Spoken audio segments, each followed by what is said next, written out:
Estamos em Apocalipse, capítulo 3, e agora vamos estudar a última carta de Cristo às 7 igrejas. Esta carta é dirigida à igreja de Laodiceia, considerada a pior das 7 igrejas. Iniciaremos o nosso estudo a partir do versículo 14.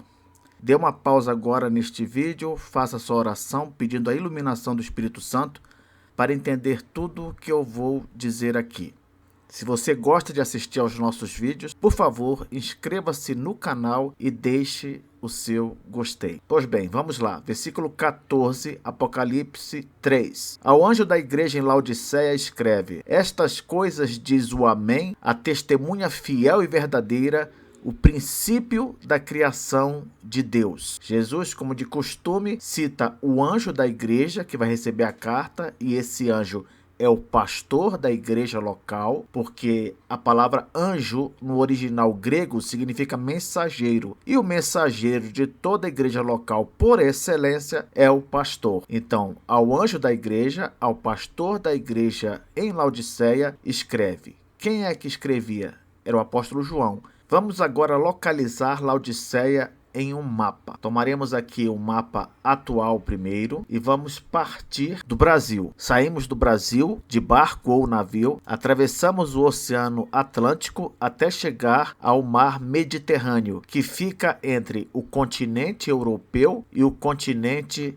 africano. Chegando ao Mar Mediterrâneo, vamos agora para um mapa da época do apóstolo João e seguimos no Mar Mediterrâneo para a direita do mapa até chegarmos à província romana da Judéia, onde ficava Jerusalém. Então, estando aqui neste mapa, é só seguirmos para a província romana da Ásia, onde ficavam as 7 igrejas. Já estudamos a carta dirigida à igreja de Éfeso, que é a capital da província romana da Ásia, a carta dirigida à igreja de Esmirna, a carta dirigida à igreja de Pérgamo, a carta dirigida a Tiatira, a carta a Sardes, a carta a Filadélfia e agora vamos terminar estudando a carta à igreja de Laodiceia. Passemos agora a algumas fotos do lugar onde essa igreja estava na época do apóstolo João. Essa aqui é a primeira foto, aqui uma foto um pouco mais distante para se ter uma ideia. O que nós temos realmente agora lá são ruínas e várias colunas. Colunas é o que mais nós vamos ver nessa região. Mais colunas, as ruínas aqui, uma escadaria, essa série de colunas também. Provavelmente alguma construção enorme, um templo, um ginásio, algo desse tipo. Outra foto de outro ângulo, aqui alguma construção que havia na cidade, o interior dessa construção, e outra foto também de outro ângulo. Então sobrou pouquíssima coisa lá. Se você quiser mais informações sobre Laodiceia, eu recomendo este vídeo aqui do YouTube, cujo link nós colocaremos na descrição do vídeo. Então, se você quiser, tiver interesse, depois você vai lá e dá uma olhada nesse vídeo. Prossigamos aqui com a análise do versículo. Jesus diz: Estas coisas diz o Amém. Amém é uma palavra de confirmação, significa assim seja. Jesus, ele é o confirmador, aquele que garante o progresso, a vitória, o sucesso do povo de Deus, do plano de Deus, da consumação, do juízo final, da vida eterna. É nele, em Cristo, que todas as nossas esperanças recebem o sim. Por isso é que ele fala aqui, estas coisas diz o Amém. É como se ele falasse, eu sou o confirmador de todas as coisas. Sem a anuência de Jesus, nada acontece. Se tomarmos aqui, 2 Coríntios capítulo 1, versos 19 e 20, olha o que temos. Porque o Filho de Deus, Cristo Jesus, que foi por nosso intermédio anunciado entre vós, isto é, por mim, e Silvano, e Timóteo, não foi sim e não, mas sempre nele houve o sim. Porque quantas são as promessas de Deus, tantas tem nele, em quem? Em Cristo, o sim. Porquanto também por ele é o Amém, para a glória de Deus, por nosso intermédio. Ora, tendo alguém como Jesus na nossa vida, uma pessoa capaz de garantir tantas coisas boas, por que alguns tolos fazem pouco caso disso? Tá aí uma boa pergunta, não é? Porque tantos insistem em ignorar esse Jesus, sem cuja concordância, anuência, nada acontece. Porém, infelizmente, nós vamos ver que alguns crentes de Laodiceia estavam agindo assim. Estavam insistindo em ignorar Jesus, estavam crendo que não precisavam mais do Senhor. Jesus continua: eu sou a testemunha fiel e verdadeira. Por que ele é a testemunha fiel e verdadeira? Porque ele testemunhou de Deus e da mensagem de Deus durante seu ministério terreno. Ele foi uma testemunha fiel, digna de confiança. É como se tudo que ele recebeu do Pai, que ele viu do Pai, ele transmitiu ao seu povo com fidelidade. Tanto que chegou até a morrer por isso. Ele era incapaz de negar aquilo que ele ensinava, mesmo causando escândalo algumas vezes. Há um momento no Evangelho de João que as pessoas acham o discurso de Jesus duro demais. E nem por isso ele deixou de transmitir o seu ensino com fidelidade. Ele era uma testemunha fiel daquilo que o Pai lhe passou. Então aqui ele se apresenta como uma testemunha fiel, digna de confiança e verdadeira. Por que verdadeira, professor? Porque ele transmitiu exatamente o que o Pai lhe mandou transmitir. Nós, crentes, nós somos testemunhas fiéis, não somos? Mas será que nós estamos dispostos a morrer por essa mensagem? Jesus se dispôs a isso. Será que se nós tivermos de negar essa mensagem para sermos aceitos, nós vamos fazer isso? Eu espero que não. Eu espero que Deus tenha misericórdia de nós e derrame da sua graça para nos mantermos fiéis como Jesus foi. Nós temos de ser testemunhas que transmitam exatamente o que ele nos mandou transmitir. Jesus também diz aqui que ele é o princípio da criação de Deus. Quando ele se refere como princípio da criação de Deus, não é no sentido passivo, como se ele tivesse sido o primeiro criado, entende? Ele não quer dizer o seguinte: eu sou o princípio da criação porque eu fui o primeiro ser criado na criação. Não é esse o significado aqui. Infelizmente, as testemunhas de Jeová, elas entendem dessa maneira. Elas pensam que Jesus é o princípio da criação de Deus porque ele foi o primeiro a ser criado dentro da criação. Mas não. O sentido aqui é sentido ativo. Ele foi o princípio da criação porque foi ele que começou a criação. Ele que deu início a todas as coisas desde o começo. Por quê, professor? Porque Jesus, ele não é simplesmente um homem, mas ele é também o próprio Deus. Ele é a segunda pessoa da Trindade. Ora, se ele é Deus, ele não pode ter tido início.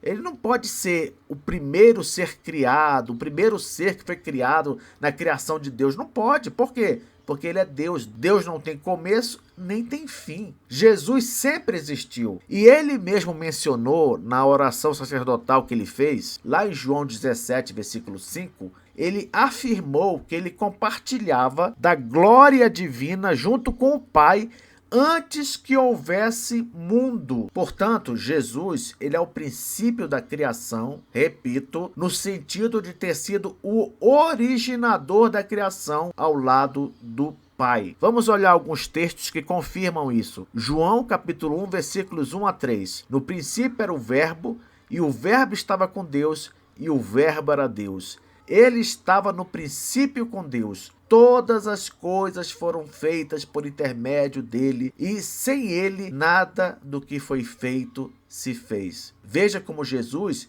ele é o princípio da criação porque ele originou a criação. Colossenses 1,16, pois nele quem? Em Cristo, foram criadas todas as coisas, nos céus e sobre a terra, as visíveis e as invisíveis, sejam tronos, sejam soberanias, quer principados, quer potestades. Tudo foi criado por meio dele e para ele. Hebreus capítulo 1, versículos 1 e 2. Havendo Deus outrora falado muitas vezes e de muitas maneiras aos pais pelos profetas, nestes últimos dias nos falou pelo Filho, a quem constituiu herdeiro de todas as coisas, pelo qual também, observe aqui, pelo qual também fez o universo. É claro que, ao lado de Jesus e do Pai, o Espírito Santo também participou da criação de todas as coisas. Afinal, o Espírito Santo é a terceira pessoa da Trindade. Ele é Deus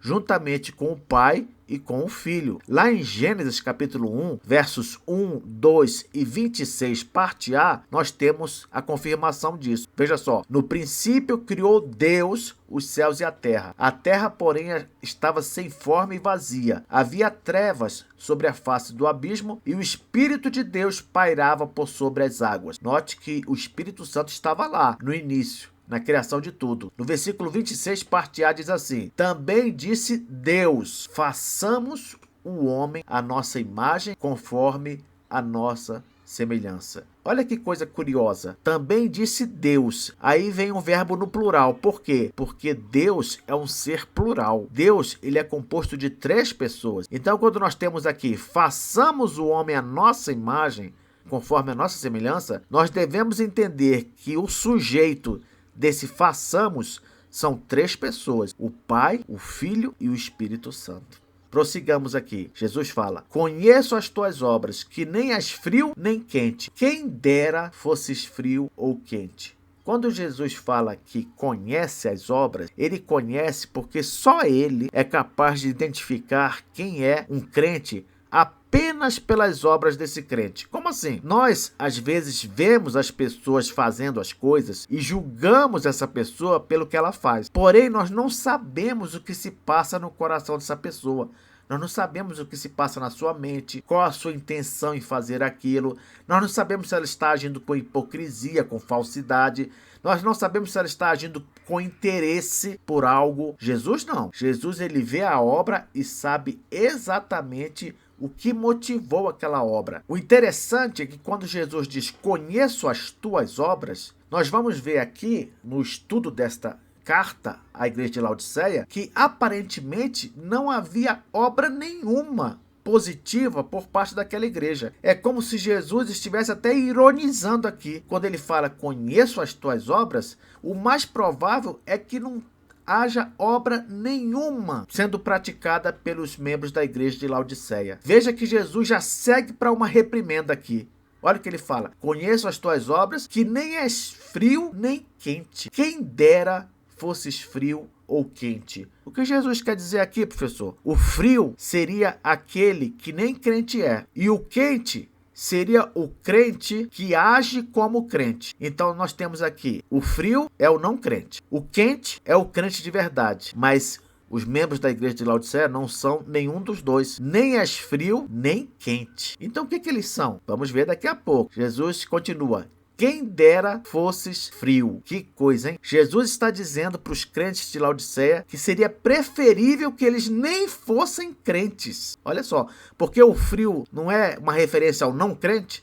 Então, Jesus fala para os membros de Laodiceia: quem dera fosses frio. Mas como é que Jesus prefere um não crente do que um crente? Porque Jesus não suporta crentes que não agem como crentes. Por quê? Porque o crente que não age como crente, ele traz vergonha e escândalo para o evangelho. Ele menospreza o sacrifício de Cristo. Ele também pode influenciar crentes verdadeiros a fazer o que é errado. Por fim, o crente que não age como crente, ele zomba da vida cristã. Agora, do não crente nada se espera. Não é verdade? A gente não espera nada de um não crente, o que nos livra de uma decepção. Na ótica de Cristo, na visão de Jesus, seria preferível lidar com um não crente, mas potencial candidato à vida cristã verdadeira, do que a um que se tornou crente, entre aspas, mas depois se revelou um joio no meio do trigo. Compreende? Então Jesus, aqui no versículo 16, ele fala: assim, porque és morno.